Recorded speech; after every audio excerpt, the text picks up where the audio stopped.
எல்லாம் அமைதியாக இருக்கணும் அப்படிங்கிறது தான் ஹிந்து மொழி விரும்புது.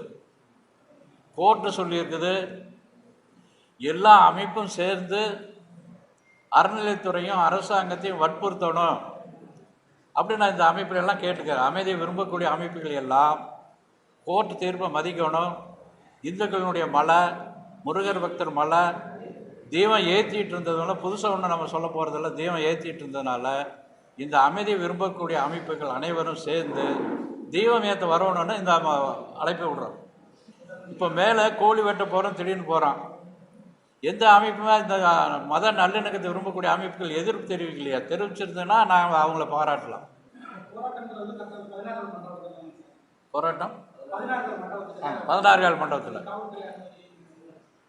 அவங்க இப்பவும் அனுமதி கொடுக்கறதில்ல.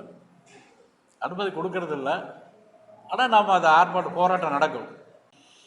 இந்த அரசாங்கம் இந்துக்களுக்கு விரோதமாக இருக்குது. அதனால் இந்த கோர்ட்டில் தீர்ப்பையும் கூட இவங்க சில நேரத்தில் மதிக்கிறது இல்லை. அதை வற்புறுத்தி தான் இந்த வருகின்ற 30ஆம் தேதி இந்த ஆர்ப்பாட்டமானது நடக்குது. அதனால் இதை புரிஞ்சுக்கிட்டு இந்த அரசாங்கம் கோர்ட்டு தீர்ப்பை மதிக்கணும், இதுக்காக அனுமதி கொடுக்கணும் அப்படிங்கிறதான் நம்முடைய கோரிக்கை வச்சுருக்கோம்.